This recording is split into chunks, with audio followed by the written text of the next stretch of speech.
সরজমিনে কথা বলা হয়েছে। আমরা কথা বলার চেষ্টা করেছি এখানে যারা দায়িত্বপ্রাপ্ত রয়েছেন তাদের সঙ্গে। প্রথমে আমরা কল দেই মিল্টন সমাদ্দারকে, এবং মিল্টন সমাদ্দার স্পষ্ট করে বলেন তার ব্যাংক অ্যাকাউন্ট জব্দ করে দেওয়া হয়েছে এবং সেইটার প্রসেসে তিনি রয়েছেন। এবং তিনি বলছিলেন যদি টাকা পয়সাই না আসে তাহলে কিভাবে আমরা এটা চালাবো, এবং তাকে খুব অন্যরকম লাগছিল ফোনে, ওভার দ্য ফোনে। তারপর আমরা কথা বলি, তিনি বলেন যে আরাফাতের সাথে কথা বলতে, যিনি সুপারভাইজার এখানে। তিনি আমাদেরকে অপেক্ষায় রাখেন এবং পরবর্তীতে কেউ কথা বলতে চান নাই।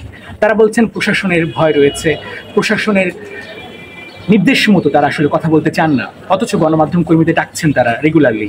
এবং এই যে ধোঁয়াশা, মুখ বন্ধ রাখা, এটা কি প্রকাশ করে? এটা একটাই প্রকাশ করে বা একটাই আমরা বুঝতে পারি, সেটা হচ্ছে এদের মধ্যে আসলেই ঝামেলা রয়েছে। শস্যের মধ্যে ভূত, সেটাই কিন্তু প্রকাশ পাচ্ছে। পুরো বাংলাদেশ যখন এই বিষয়টা নিয়ে আলোচিত, চর্চা করছে, সবাই খবরে কাগজ পড়ছে কিংবা অনলাইন সোশ্যাল মিডিয়াতে চোখ রাখছে কি হচ্ছে, আসলে কি মিল্টন সমাদ্দার অপরাধী? আসলে কি মিল্টন সমাদ্দার অঙ্গ প্রত্যঙ্গ ট্রান্সপ্লান্ট করে বিক্রি করে? আসলে কি মিল্টন সমাদ্দার 100 কোটি টাকার মালিক? আসলে কি মিল্টন সমাদ্দার বরিশালে যিনি তার বাবাকে ধাক্কা দিয়ে ফেলে দিয়েছিলেন, সেই মিল্টন সমাদ্দার কি বয়স্ক মানুষদেরকে তুলে আনেন শুধুমাত্র সোশ্যাল মিডিয়া প্রচারের জন্য? আসলে কি মিল্টন সমাদ্দারের অ্যাকাউন্টে 55 থেকে 60 লাখ টাকা প্রতি মাসে যুক্ত হয়? আসলে এই মিল্টন সমাদ্দার কি সাভারের বিরুলিয়াতে জমি দখল করেন নাই? অনেক রকম প্রশ্নের মুখোমুখি কিন্তু মিল্টন সমাদ্দার মুখে কুলু পেটেছেন তার স্ত্রী, মুখে কুলু পেটেছেন তার সহকারীরা। এখানে যারা আছেন প্রত্যেককে আমরা কথা বলার চেষ্টা করেছি, তারা কথা বলতে চান না।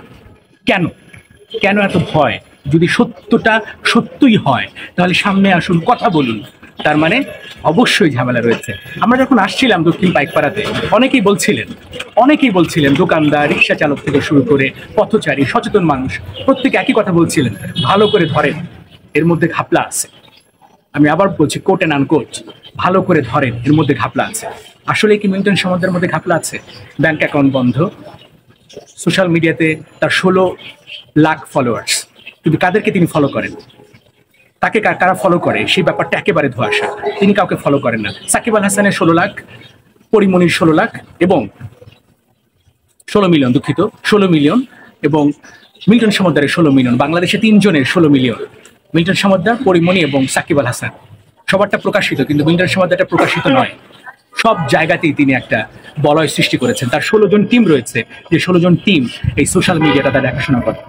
টাকাটা আসুক, ব্যয় যেখানে হোক, এইটাই হচ্ছে মিল্টন সমাদ্দার। ধন্যবাদ সবাইকে।